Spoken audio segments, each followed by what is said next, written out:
नमस्कार, मैं doctor Radhika Chandrakar, assistant professor योग डिपार्टमेंट, श्री रावतपुरा सरकार विश्वविद्यालय रायपुर, छत्तीसगढ़।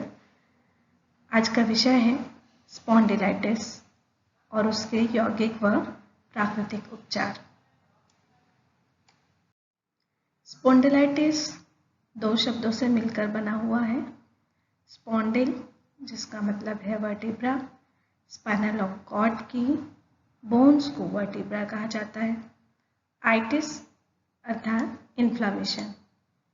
स्पॉन्डिलाइटिस को स्पॉन्डिलोआर्थराइटिस के नाम से भी जाना जाता है। स्पॉन्डिलाइटिस को समझते हैं कि ये क्या है। स्पॉन्डिलाइटिस एक ऐसी बीमारी है जिसमें स्पाइनल कॉर्ड में मौजूद डिस्क और जो जॉइंट हैं वो समय समय पर कमज़ोर हो जाते हैं और डीजनरेट होने लगते हैं।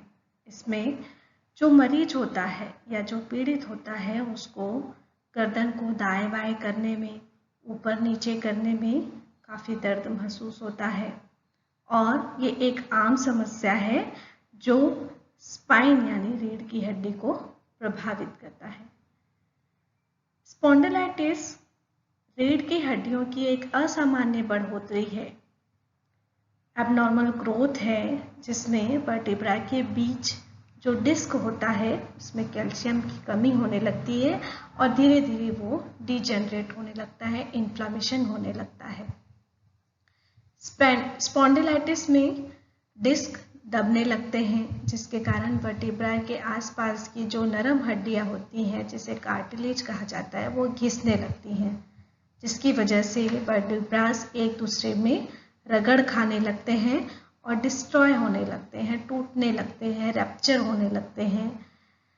और इसके साथ ही साथ स्पाइनल कॉर्ड के आसपास की नसें भी इससे प्रभावित होती हैं और नसों को ये दबाने का भी काम करने लगती हैं और इसी के कारण स्पाइनल कॉर्ड के अलग अलग एरिया में दर्द होने लगता है।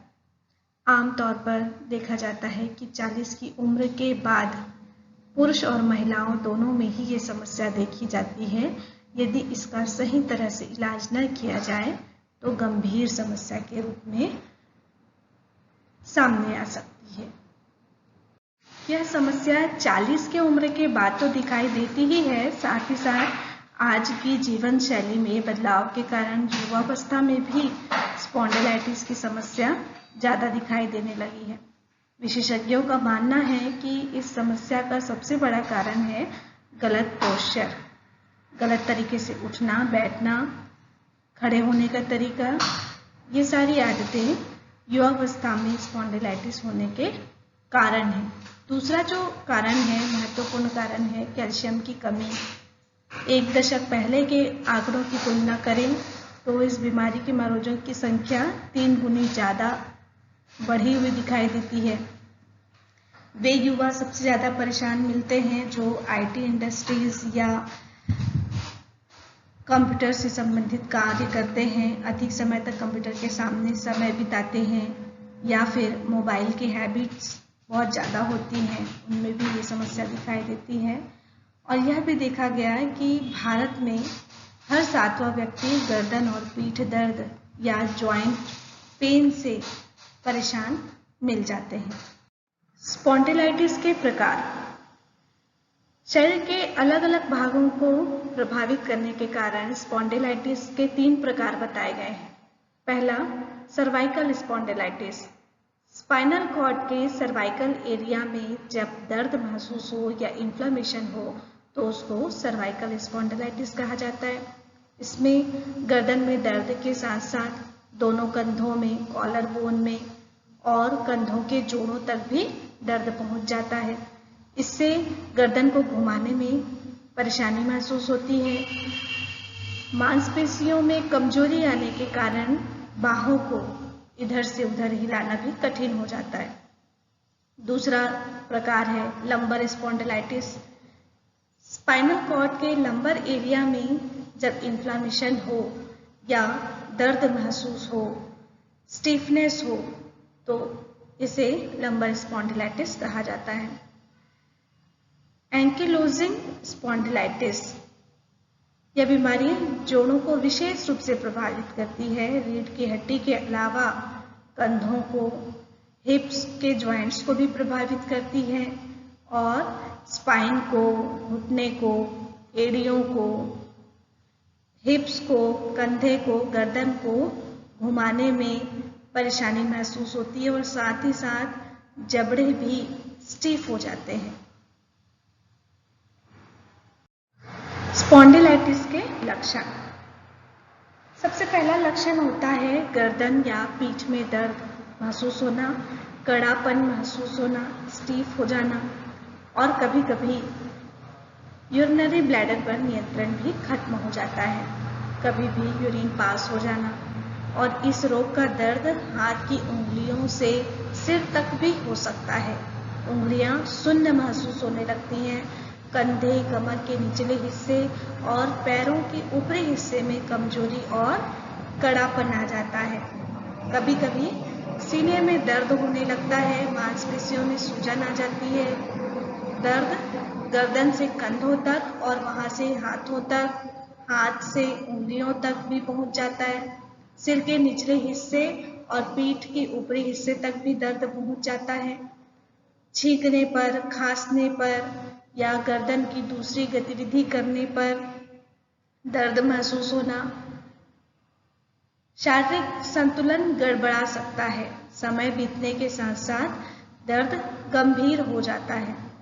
यह दर्द सिर्फ जोड़ों तक सीमित नहीं रहता, बल्कि इसके साथ ही साथ कभी कभी बुखार, थकान, उल्टी होना, चक्कर आना, भूख में कमी होना, ऐसे लक्षण भी दिखाई देते हैं।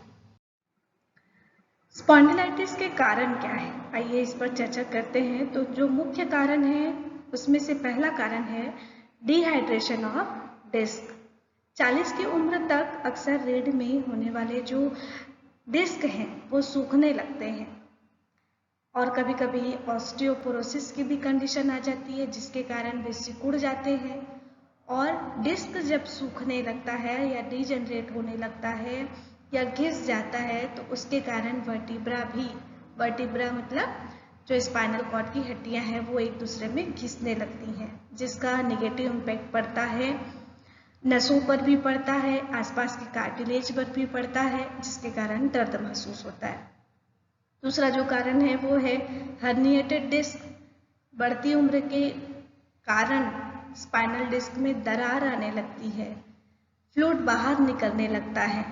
ऐसे में नसों पर ज़्यादा प्रेशर पड़ता है या दबाव पड़ता है, अपनी जगह से डिस्क खिसकने लगता है और स्पाइनल कॉर्ड और पास की जो नसें हैं उस पर दबाव पड़ता है।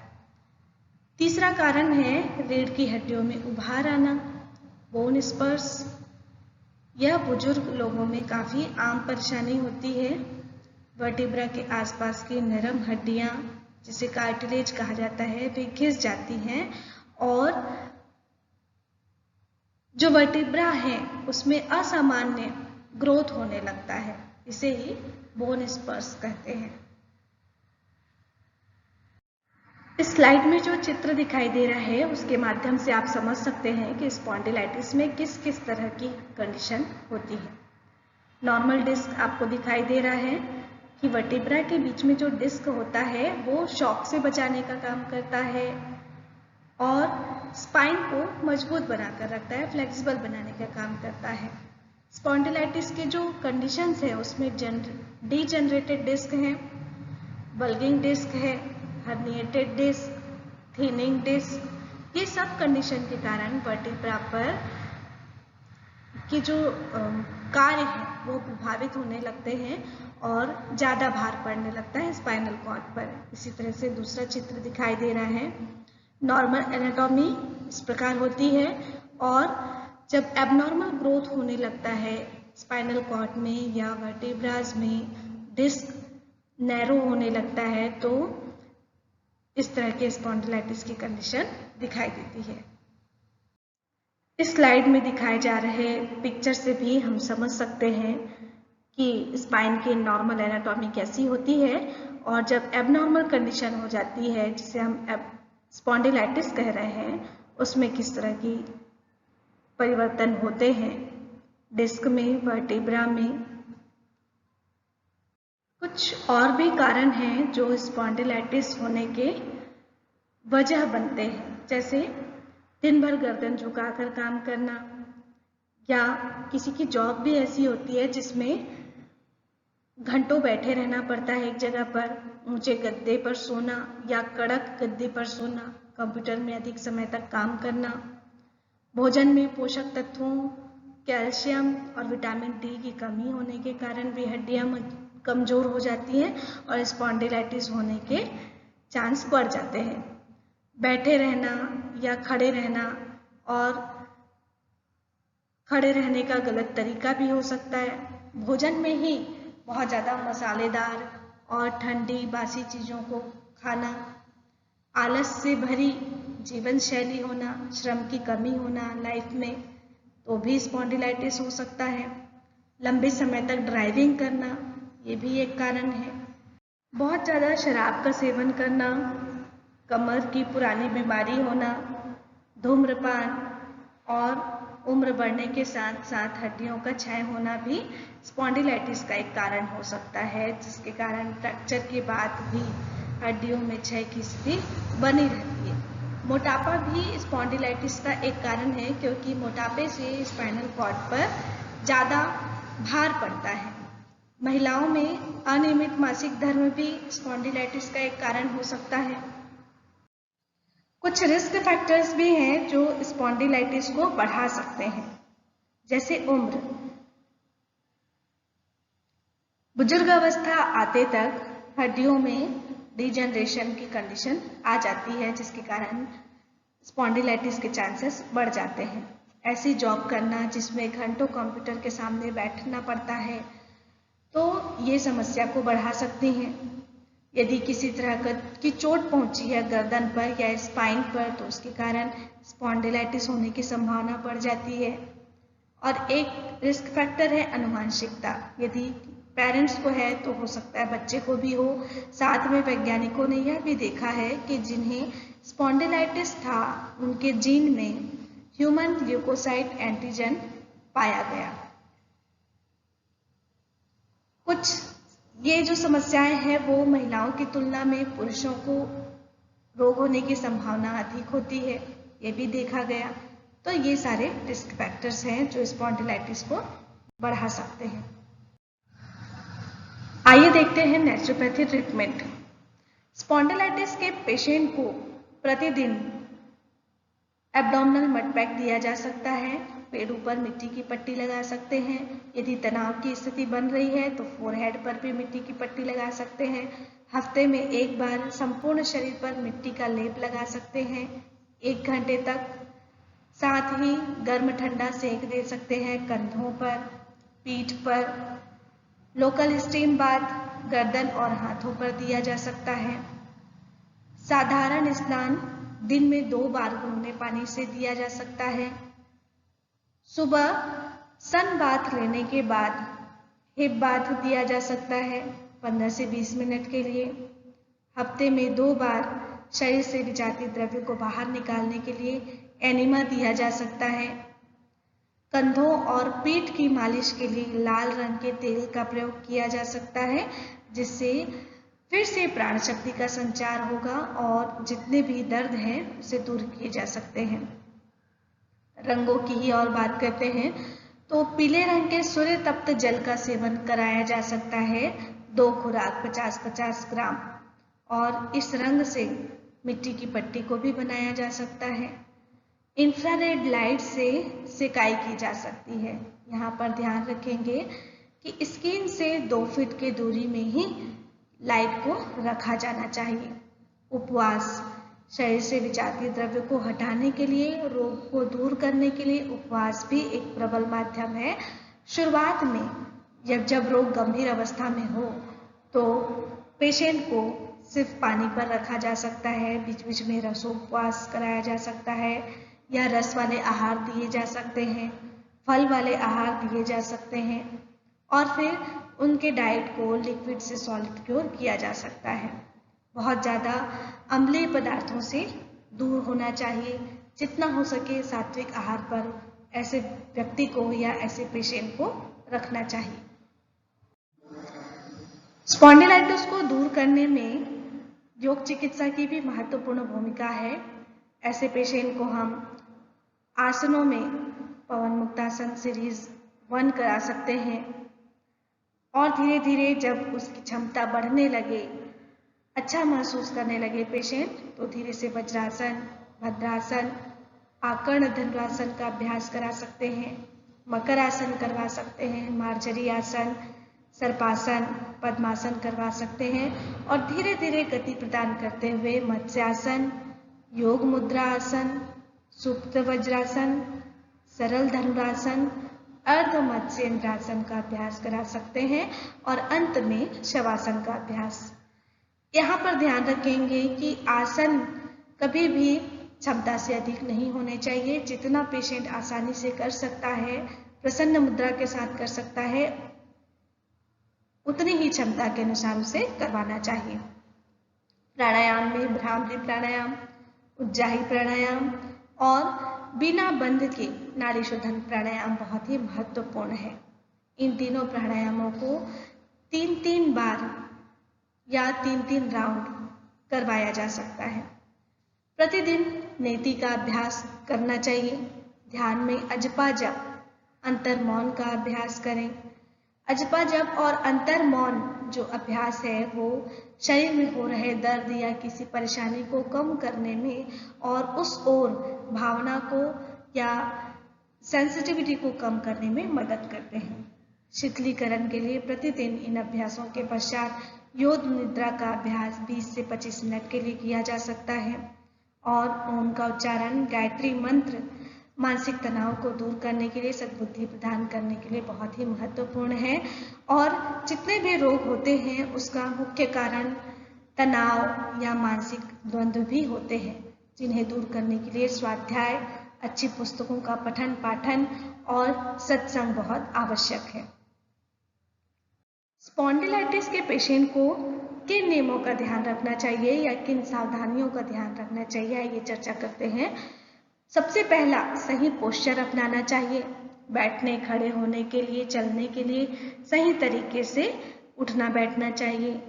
किस ढंग से बैठ रहे हैं, गर्दन किस अवस्था में है, इसका हमेशा ध्यान रखना चाहिए। अपने पोस्चर के प्रति सदैव जागरूक होना चाहिए। कोशिश करना चाहिए कि पीठ और गर्दन हमेशा सीधा रहे। ज़्यादा भारी चीजें न उठाएं। गर्दन और कंधों को तनाव देने से बचना चाहिए। सोते समय ध्यान रखना चाहिए कि ऊंचे तकिए का प्रयोग न करें। एक मध्यम ऊंचाई वाले तकिए का प्रयोग कर स्पॉन्डिलाइटिस में लाभ मिल सकता है। प्रतिदिन थोड़ा थोड़ा व्यायाम करें। लगातार एक ही पोस्चर में कंप्यूटर के सामने ना बैठें और काम के बीच में ब्रेक ले सकते हैं। थोड़ी देर 5 मिनट टहल सकते हैं, अंगड़ाई ले सकते हैं और कोशिश करनी चाहिए कि पूरे दिन एक्टिव रहें। भारी पदार्थ या शराब आदि के सेवन से हमेशा बचना चाहिए। अधिक मात्रा में और तनावपूर्ण अवस्था में भोजन बिल्कुल न करें। अपने रूटीन को सही बनाने के लिए समय पर सोएं और समय पर जागें। इन नियमों का हमेशा पेशेंट को ध्यान रखना चाहिए।